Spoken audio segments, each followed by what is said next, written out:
ربنا بالحق والصلاة والسلام والتحية والإكرام على رسول الأنام البشير النذير السراج المنير الطهر الطاهر الدر الفاخر البحر الزاخر العالم الظاهر الرسول المسدد المصطفى الأمجد مولانا أبي القاسم اللهم صل على محمد وآل محمد.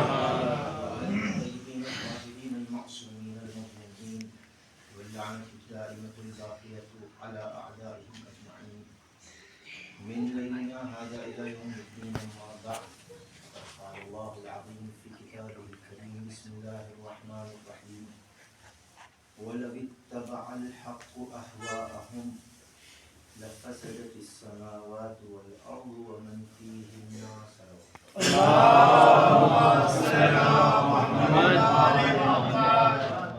سب سے پہلے میں آپ تمام مومنین کا، بزرگوں کا، دوستوں کا، جوانوں کا شکر گزار ہوں کہ آپ حضرات ذکر اہل البیت علیہم الصلاۃ والسلام کی کشش کے سہارے یہاں تشریف لائے. اور یہ جاذبیت ہے، قسمت خراب ہے، مکان نہیں ہے، قسمت خراب ہے، بھائی سے ناراضگی ہے، قسمت خراب ہے، بیوی سے ناراضگی ہے، قسمت خراب ہے، دوستوں سے تعلقات نہیں ہیں، قسمت خراب ہے، روزگار نہیں ہے، قسمت خراب ہے، بزنس ٹھپ چل رہا ہے، قسمت خراب ہے. لیکن یہ قسمت کی خرابی کا معیار دنیا والوں کا ہے، لیکن اللہ کے یہاں سب سے اعلیٰ قسمت علی والوں کا ہے.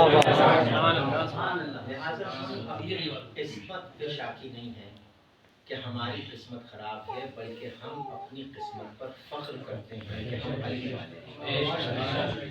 دنیا ہوگی جو اپنے بزرگوں پہ شرمندہ ہوگی.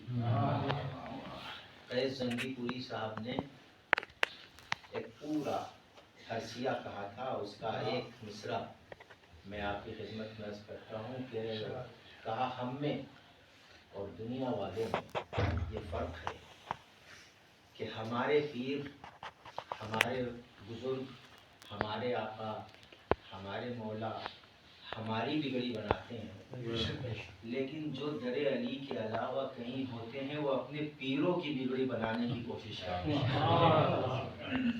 نہیں، وہ بھاگے نہیں تھے، گھوڑا لے کے بھاگا تھا. نہیں، انہوں نے یہ کہا نہیں تھا، اس کا مطلب یہ تھا. واحد میرے مولا علی دنیا کے لیڈروں میں دو چیزیں میں آپ کی خدمت میں عرض کرتا ہوں. دنیا کے جتنے بھی لیڈر گزرے ہیں، واحد میرے مولا علی ہیں کہ جنہوں نے جب خانہ کعبہ میں ان کا نزول ہوا، میں ولادت نہیں کہتا، نزول کہتا ہوں، اس لیے کہ جب قرآن صامت ناطق نازل ہوا، جو قرآن ناطق نازل کیوں نہیں ہوا؟ اس میں پریشانی کیا ہے بولنے میں کہ نزول ہوا؟ ارے حد تو یہ ہے کہ اگر کوئی ہم جیسا چھوٹا سا مولوی کہیں آ جاتا ہے تو کہا جاتا ہے کہ قبلہ کا نزول اجلال ہوا. ان کا تو نزول اجلال ہوا. اور جن کو اللہ نے سورہ رحمان میں وَيَبْقَى وَجْهُ رَبِّكَ ذُو الْجَلَالِ وَالْإِكْرَامِ کہا.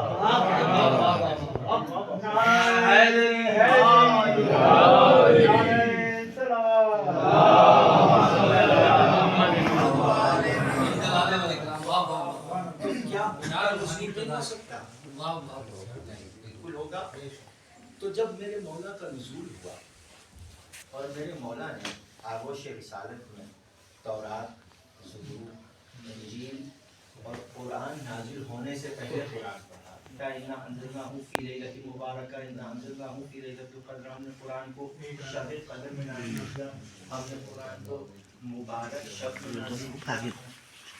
تو یہاں تو 23 سال کی رسول کی زندگی میں ہم دیکھتے ہیں کبھی خیبر میں قرآن نازل ہوا، کبھی خندق میں نازل ہوا، کبھی بستر رسول پر قرآن نازل ہوا، کبھی مولا علی جب انگوٹھی دے رہے ہیں ولایت کی زکات دے رہے ہیں اس وقت قرآن نازل ہوا، کبھی جب علی تلوار چلا رہے ہیں تو قرآن نازل ہوا، کہ کبھی جب رسول کریم سیدہ کے در پہ آ رہے ہیں تو قرآن 23 سالہ رسول کی زندگی میں نازل ہوا۔ تو یہ جو قرآن کہہ رہا ہے کہ ہم نے ایک ہی شب میں قرآن نازل کیا، تو غور کرو کہ وہ کون سا قرآن ہے۔ تو کہا اس میں مفسرین عامہ نے، میں اپنی بات نہیں کر رہا ہوں، عامہ کہتے ہیں اہل سنت کو، مفسرین عامہ نے اس میں لکھا کہ قرآن 2 بار نازل ہوا، قرآن 2 بار نازل ہوا۔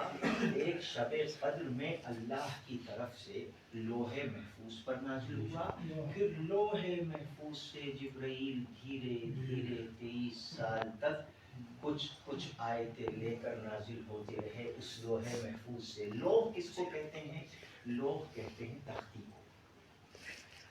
ہمارا بچپن تھا، یہ جو چھوٹے عمر کے بچے ہیں ان کو نہیں معلوم، جو ہمارے بزرگ ہیں وہ جانتے ہیں کہ تختی ہوتی تھی اور ملتانی مٹی اس پر پوتی جاتی تھی، اس کے اوپر لکھا جاتا تھا۔ تو تختی وہ زیادہ بہتر سمجھ سکتے ہیں۔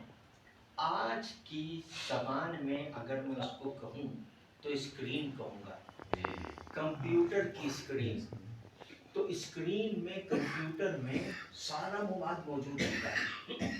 اب آپ کسی کو بٹھا کے کہیں کہ صاحب آپ بس 1 سیکنڈ میں سب پڑھ لیجیے، کر کے کیسے ہو سکتا ہے؟ دھیرے دھیرے آپ ہمیں بتائیے کہ اس میں فائلیں کیا کیا ہیں، کون سی فائلیں ہیں، ایک ایک فائل کر کے ہم کو بتائیے۔ پڑھا لکھا مجمع میں عرض کر رہا ہوں، تو فائلیں ساری کمپیوٹر میں ہیں، لیکن دھیرے دھیرے کر کے وہ آگے آتی ہیں۔ لوح محفوظ میں پورا قرآن تھا، تو اب تھا تو لکھا کس نے؟ اللہ نے لکھا۔ اگر اللہ نے لکھا تو اللہ کے ہاتھ تھے، اور اگر اللہ کے ہاتھ ہیں تو توحید رخصت۔ اگر ہم نے اللہ کے ہاتھ مان لیے کہ اللہ ہم جیسا ہے، ایک بچوں کے لیے، چھوٹے بچے جو ہیں نا، کبھی کبھی لوگ سوال کرتے ہیں کہ اللہ جو ہے کہتے ہیں ہر جگہ ہے، کہاں ہر جگہ ہے؟ تو اگر ہر جگہ ہے تو جیسے یہاں پر ہے تو یہاں پر ہے اللہ، یقیناً ہے۔ تو اگر یہاں ہے، اس کے اندر ہے، اسی گھر کے اندر ہے، تو پھر اور جگہ کیسے ہو سکتا ہے؟ اگر جیسے اب ہم یہاں پر بیٹھے ہیں تو ہم یہاں ہیں، لیکن باہر نہیں ہے، باہر ہیں تو یہاں نہیں ہے۔ لیکن اللہ کی شان اس سے بہت بلند ہے، اس لیے کہ اگر ہم پہلے تو یہ بتائیے کہ جگہ کو کیا کہتے ہیں؟ مکان۔ ٹائم کو کیا کہتے ہیں؟ زمان۔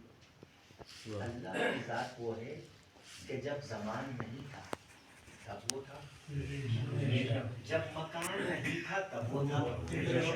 تو اب اللہ کے لیے سوال کرنا کہ وہ کس جگہ ہے، یہ خود توحید الہی پر ایک سوال ہے کہ اللہ سب جگہ ہے اور کہیں نہیں ہے۔ سب جگہ ہے اور کہیں نہیں ہے۔ اللہ ہر جگہ پر حاضر و ناظر ہے۔ اب اس نے اپنا یہ اختیار دیا آل محمد، آل محمد وہ جو اپنا اختیار دیا کہ ہاتھ تمہارے ہوں گے، قدرت میری ہوگی، واہ واہ واہ، سبحان اللہ، آنکھیں تمہاری ہوں گی، نظارت میری ہوگی، بے شک، کان تمہارے ہوں گے، سماعت میری ہوگی، رزق تم دو گے، رازق میں کہلاؤں گا، خلق تم کرو گے، خالق میں کہلاؤں گا۔ سبحان اللہ سبحان اللہ۔ ہو سکتا ہے کسی کے ذہن میں یہ آئے کہ صاحب اہل البیت کو آپ نے خالق کیسے کہہ دیا، رازق کیسے کہہ دیا؟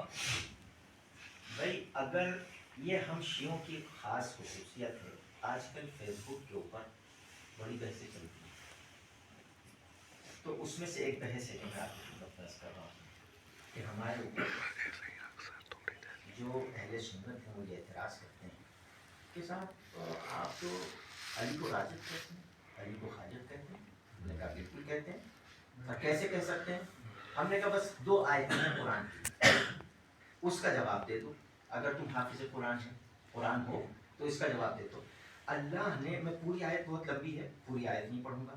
انسان کو جب اللہ نے خلق کیا تو خلق کرنے کے بعد جب اس نے سورہ حج کی آیت ہے جو میں آپ کی خدمت میں عرض کر رہا ہوں، بسم اللہ الرحمن الرحیم، انا خلقنا الانسان من سلالۃ من طین ثم جعلناه في نطفة في قرار مكين ثم خلقنا النطفة علقة فخلقنا العلقة مضغة فخلقنا النطفة عظاما فكسونا العظام لحما ثم أنشأناه خلقا آخر فتبارك الله أحسن الخالقين. پاک و پاکیزہ ہے وہ ذات جو خلق کرنے والوں میں سب سے اچھی خلق کرنے والی ہے. اب مجھے بتاؤ، یہ جو جمع کا صیغہ اللہ نے استعمال کیا، خلق کرنے والے، اگر وہ یہ کہتا تبارک اللہ احسن الخالق، پاک و پاکیزہ ہے وہ خدا جو خالق ہے، لیکن وہ کہہ رہا ہے خلق کرنے والوں میں. اب ایک اور چھوٹی سی آیت، جو کہ ہم تو قرآن کے علاوہ چلتے ہی نہیں، کیونکہ ہم نے قرآن ادھر سے ادھر نہیں، ادھر ادھر سے نہیں لیا، ہم نے قرآن وہاں سے لیا جہاں اترا ہے، جس جگہ اترا ہے وہاں سے قرآن لیا ہے. اب دیکھیں حضرت عیسیٰ، حضرت عیسیٰ کی کیا ہے مثال؟ کب آئیں گے حضرت عیسیٰ علیہ السلام؟ جب امام ظہور فرمائیں گے.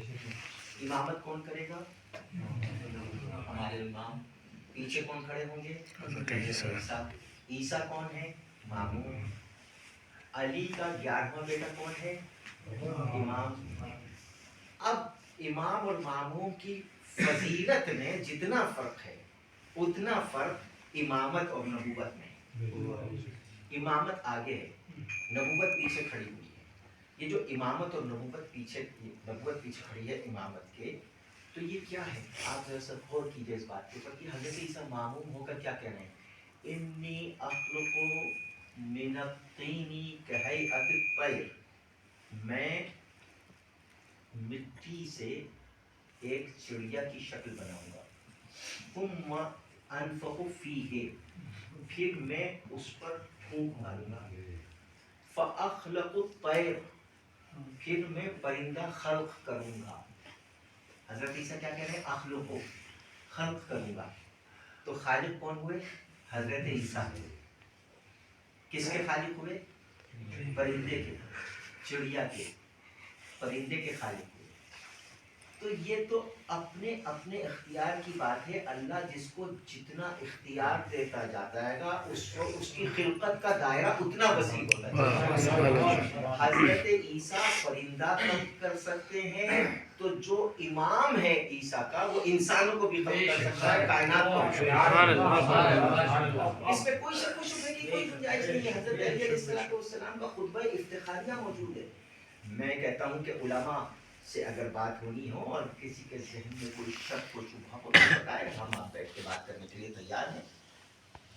اچھا، دوسری چیز رازق، رزق، یقیناً حقیقی رازق اللہ ہے، لیکن اس نے اختیار دے رکھا ہے کس کو؟ اب ہم جو سورہ قدر پڑھتے ہیں، ہم تنزل الملائکۃ والروح فیہا بإذن ربہم من کل امر. سارے فرشتے شب قدر میں کہاں نازل ہوتے ہیں؟ تنزل الملائکۃ، آسمانوں سے نازل ہو رہے ہیں. کہاں؟ امر، من کل امر، تمام جو مقامات ہیں امر والے وہاں سے نازل ہو رہے ہیں. ہم امام اصل کا لقب کیا کہتے ہیں؟ صاحب الامر، امر کا مالک. تو یہ فرشتے نازل ہو رہے ہیں کس کے پاس؟ صاحب الامر کے پاس. نازل ہونے کے بعد یہ فرشتے کیا کرتے ہیں؟ پورے سال کا جتنے بھی قسم ہیں رزق دینے کی، جتنے بھی خلق کرنے کی، جتنے بھی انسانوں کو شفا دینے کی، روزگار دینے کی، صحت دینے کی، اولاد دینے کی، یہ سارے یہاں تک کہ آسمانوں کے امور، زمینوں کے امور، ما تحت الثری، ما عرش اولی، جتنے امور ہیں امام عصر سے لے کے جاتے ہیں، وہ گائیڈ کرتے ہیں اس کو اتنا دینا، اس کو اتنا مت دینا، اس کو اتنی اولاد دینا، اس کو اولاد مت دینا. یہ کون دے رہا ہے؟ دے رہے ہیں فرشتے. حکم کس کا ہے؟ صاحب الامر کا ہے. یہ صاحب الامر کو اختیار دینے والا اللہ ہے. یہی عین توحید ہے.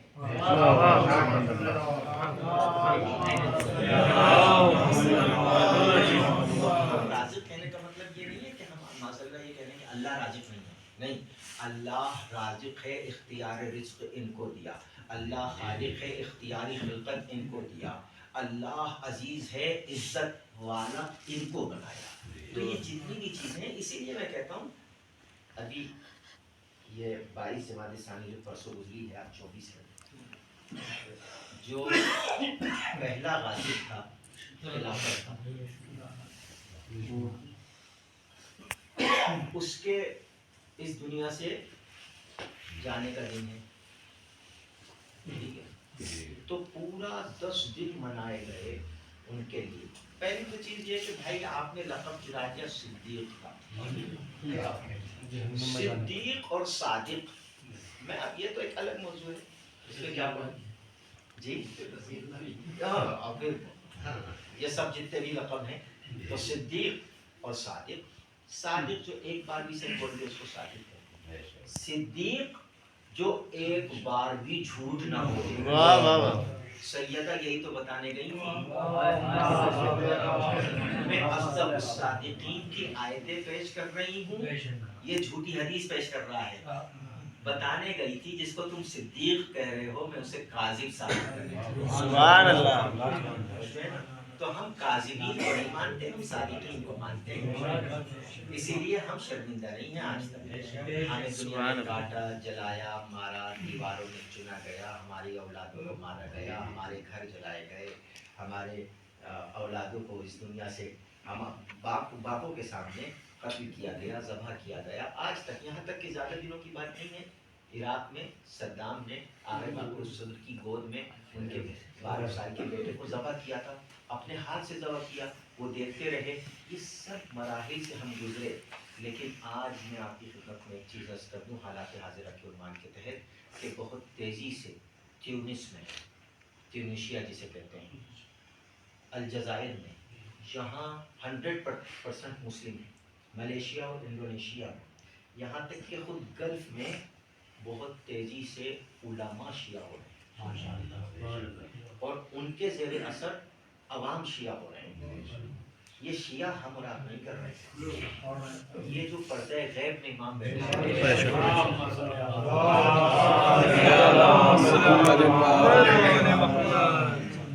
دیکھیے یہاں جو آپ حضرات تشریف لائے ہیں، میری کچھ گزارشیں ہیں.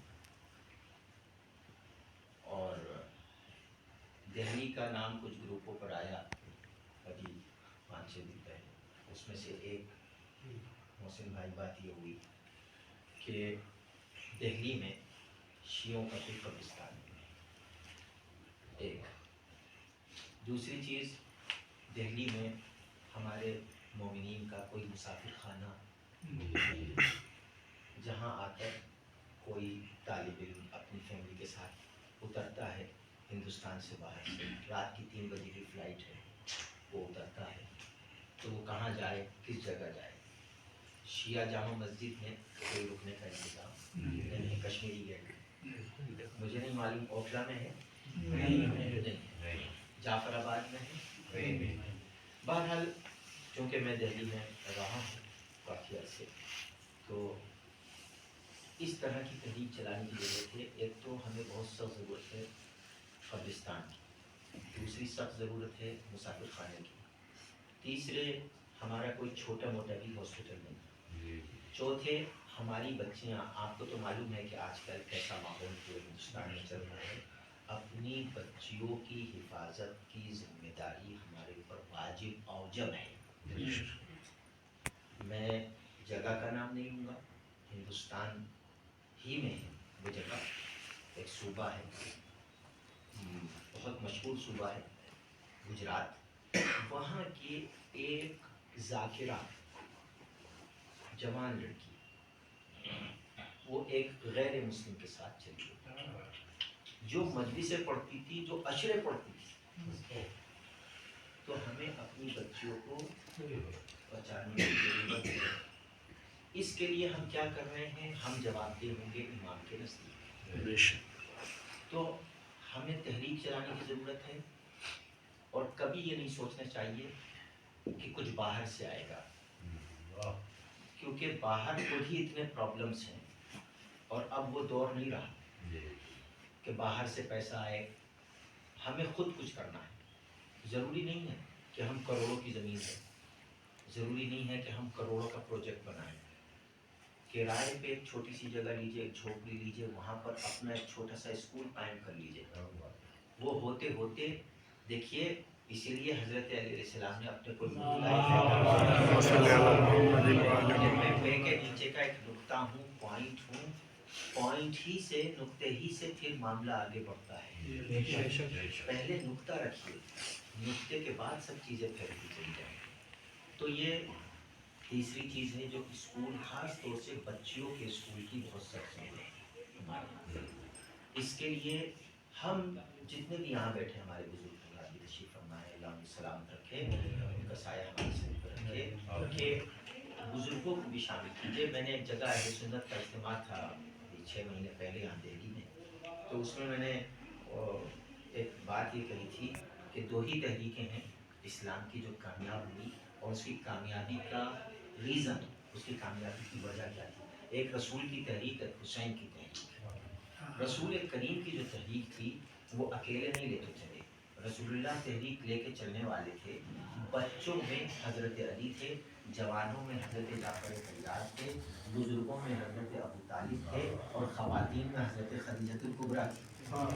تو اب آپ سمجھے کہ اگر کوئی تحریک چلانی ہو تو صرف مردوں کی نہیں چلانی چاہیے، صرف جوانوں کی نہیں چلانی چاہیے، صرف بزرگوں کی نہیں چلانی چاہیے، جب تک اس تحریک میں پنجرنی عدد نہ ہو وہ تحریک کامیاب نہیں ہوتی. اسی طریقے سے آپ کربلا کی تحریک میں دیکھیے، حضرت علی اصغر اس تحریک میں شامل ہیں، حضرت قاسم اس تحریک میں شامل ہیں، حضرت عباس اس تحریک میں شامل ہیں، امام حسین اور حضرت حبیب بن مظاہر جو بزرگ ہیں وہ اس تحریک میں شامل ہیں، بلکہ امام حسین اس تحریک کو لے کر چلنے والے ہیں. خواتین میں حضرت زینب کبریٰ، حضرت ام کلثوم اور یہ جتنی بھی بیویاں تھیں وہ اس تحریک میں شامل ہیں.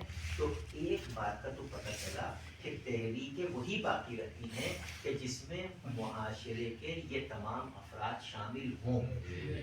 تو اسکول ہمارا نہیں ہے کوئی دہلی میں، اگر ہو تو ضرور آپ مجھے اطلاع دیں، یعنی اس بیس کے اوپر کہ شیعہ اس میں ایڈمیشن لے سکیں، خاص طور سے بچیوں کا اسکول.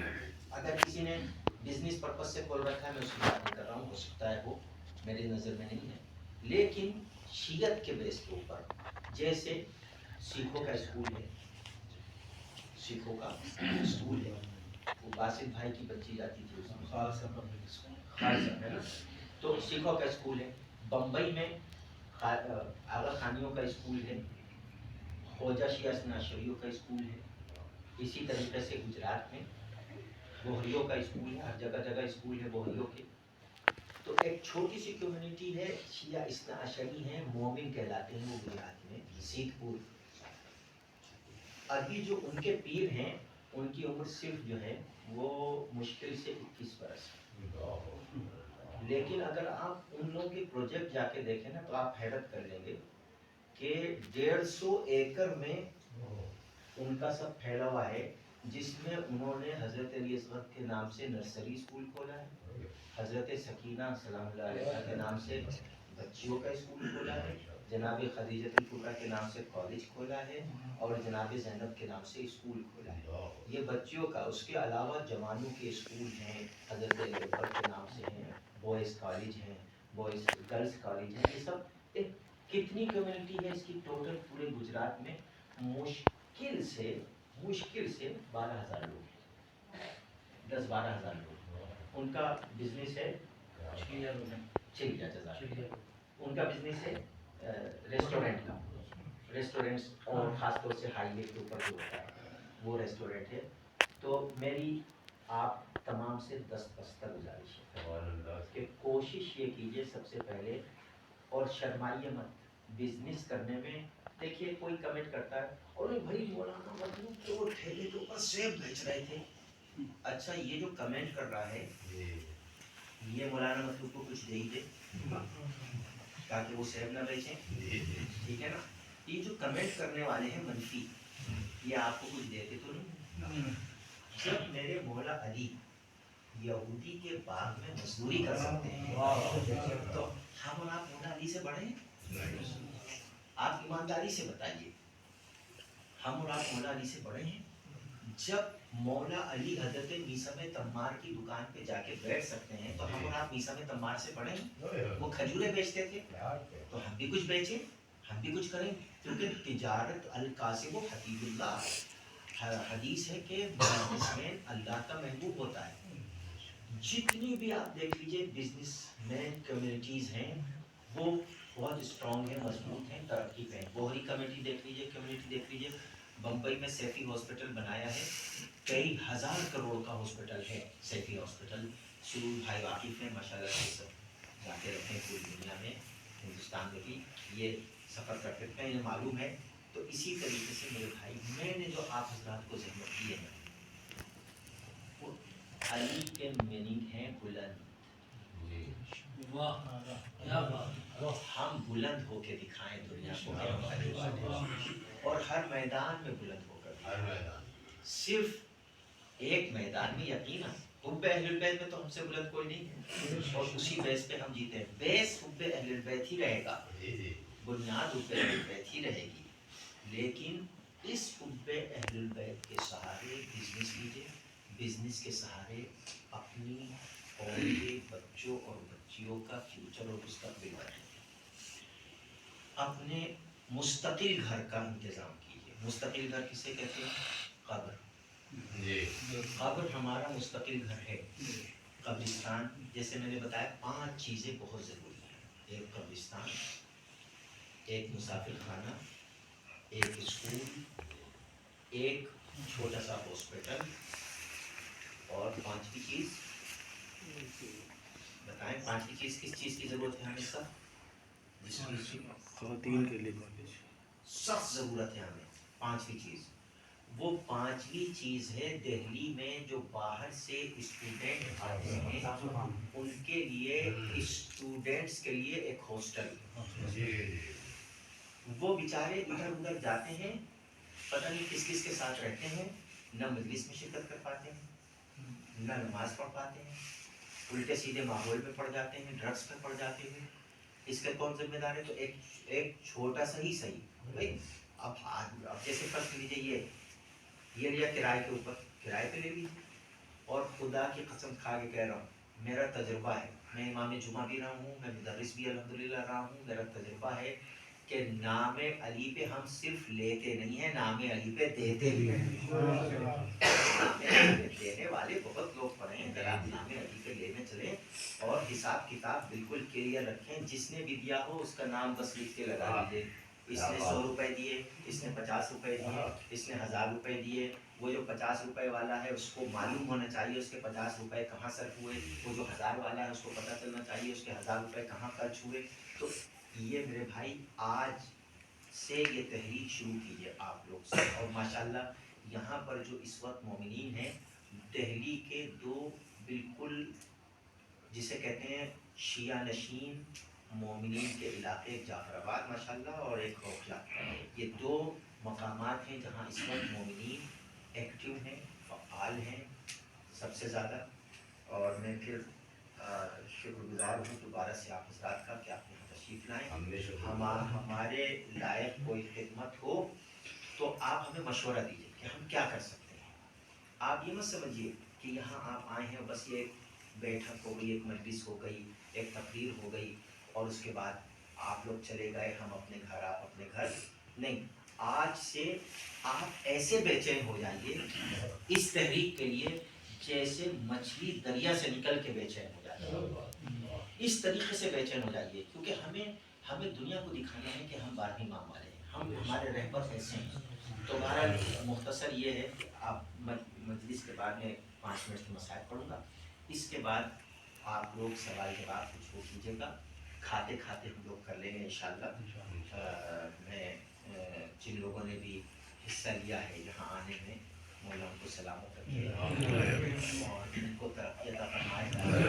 یہ جو جتنے بھی نوجوان یہاں بیٹھے ہوئے ہیں ان کو اللہ ایسی ترقی عطا فرمائے کہ انشاءاللہ دشمنان اہل البیت دیکھ کر دنگ رہ جائیں کہ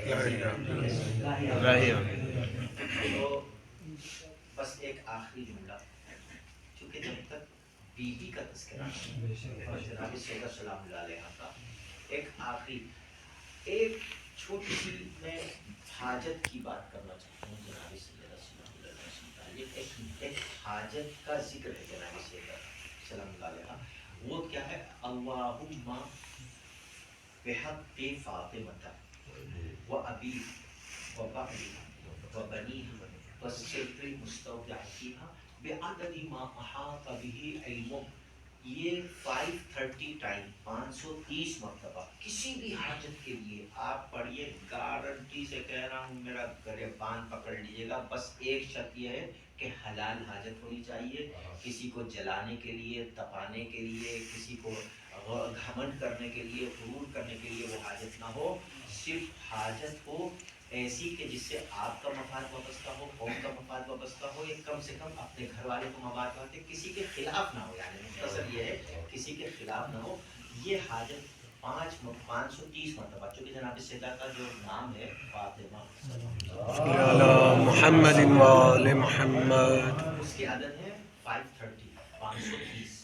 تو 530 مرتبہ آپ اگر یہ پڑھیں ذکر اول و آخر 3 مرتبہ درود پڑھیے، درود پڑھیے اور بیچ میں یہ ذکر پڑھیے. پھر سجدے میں جا کے جناب سلام اللہ علیہ کے وسیلے سے اللہ سے دعا کیجیے 100% قبول ہوگی. یہ حاجت ہے. میں کہتا ہوں آپ اگر دین کے لیے یہ حاجت کی یہ 530 مرتبہ پڑھیں گے حاجت کا ذکر، تو اللہ آپ کا بھی کام بنائے گا. کیونکہ اللہ نے کہا کہ ان تنصروا اللہ ینصرکم، اگر تم اللہ کی مدد کرو گے اللہ تمہاری مدد کرے گا. اللہ کی مدد کیا ہوتی ہے؟ یعنی اللہ کے دین کی مدد. تو بس میں نے ختم کیا. مختصر یہ ہے کہ آج کل ہمارے نوجوانوں کو بہت سخت ایک اور چیز کی ضرورت ہے. کچھ ہماری ہی قوم میں ایسے مولوی امامے والے آ گئے ہیں جو سختی سے منع کرتے ہیں کہ تبرہ مت کرو. ٹھیک ہے ہم مائک پہ نہ کریں، صحیح ہے، ہم یوٹیوب پہ نہ کریں، ٹھیک ہے، ہم ان لوگوں کے سامنے نہ کریں، لیکن اپنے گھر میں ضرور بتائیے کہ جناب سیدہ کے قاتل کون تھے. ضرور بتائیے، ورنہ جناب سیدہ کو قیامت میں منہ دکھانے لائق نہیں رہے. اس لیے کہ کوئی ہماری ماں کو کچھ کہہ دے تو ہم برداشت نہیں کریں. جس کو رسول اللہ نے ام ابیہا کہا ہو، جب ان کے دروازے پر آگ اور دریا لا کر جمع. اور بس میں اتنا عرض کرتا ہوں کہ بی بی سیدہ سلام اللہ علیہا کا ایک جملہ ہے کہ عجیب جملہ ہے، خدا کی قسم. وہ جملہ کیا ہے؟ بی بی سیدہ سلام اللہ علیہا فرماتی ہیں کہ ان لوگوں نے مجھ کو در و دیوار کے درمیان نچوڑ دیا. نچوڑ دیا. یہ جو نچوڑنے کا لفظ ہے نا، آپ اللہ بتائیے عمر بن خطاب کا جو غلام تھا اس کا نام تھا قنفذ. اس نے بی بی سیدہ کے داہنے ہاتھ پر ایسا تازیانہ مارا کہ جناب سیدہ پوری زندگی داہنے ہاتھ سے تسبیح نہیں پڑھ سکتے، بائیں ہاتھ سے تسبیح پڑھی. اب یہی جناب سیدہ سلام اللہ علیہا ہے کہ جب جناب سیدہ کو مولا علی غسل دے رہے تھے تو مولا علی جب غسل دے رہے تھے تو مولا علی کی آواز بلند ہوئی، گریے کی آواز بلند ہوئی، ایسے گریے کی آواز کہ کسی نے اب تک علی کو ایسے روتا ہوا نہیں دیکھا. پوچھا مولا کیا ہوا؟ میں جب غسل دے رہا تھا تو سیدہ کی پسلی ٹوٹی. میں کہہ رہا تھا ذرا شام کے بعد ایک چھوٹی سی فاطمہ ہے، 4 برس کی فاطمہ جسے سکینہ کہتے ہیں. ارے اس کے اتنے درے مارے گئے، اتنے تازیانے مارے گئے کہ جب غسالہ والی روایت ہے کہ غسل دینے والی کو بلایا گیا. میں کہتا ہوں نہیں, یہ روایت صحیح نہیں ہے, اس لیے کہ شہید کو غسل نہیں دیا جاتا. 4 برس کی سکینہ شہید ہوئی تھی, ان کو کون غسل دیتا؟ اہل بیت و طاہرین کے گھر کی فرد تھیں, لیکن جناب سکینہ کا کرتا ان کے بدن کا جزء بن چکا تھا, یعنی وہ کرتا الگ نہیں ہوا, کیونکہ اسی کرتے پر شیر ملعون نے اتنے تاجیان لگائے کہ جب 2 ہی بیویاں ہیں کہ جب قبر میں اتاری گئیں تو قبر سے 2 ہاتھ نمودار ہوئے. ایک فاطمہ زہرا کہ جب مولا علی نے جناب سیدہ کو قبر میں اتارا تو رسول اللہ کے 2 ہاتھ نمودار ہوئے. اے علی لاؤ میری امانت کو مجھے سونپ دو. اور ایک جب زندان شام میں ننھی سکینہ کو سید سجاد نے ہتھکڑیوں کے ساتھ اتارا, 2 ہاتھ حسین کے نمودار ہوئے. لاؤ میری سکینہ کو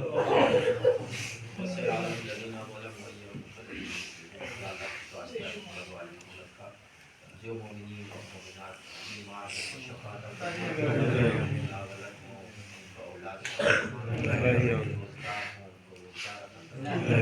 سید السلام اللہ علیہ کے صدقے میں ہمارے جوانوں کو ترقی عطا فرمائے. ہم سب میں آپس میں میل جول محبت اتفاق اتحاد عنایت فرمائے. اپنی آخری عزت ہمارے آخری امام قائم علیہ ہمارے بزرگوں کا سایہ, والدین کا سایہ ہمارے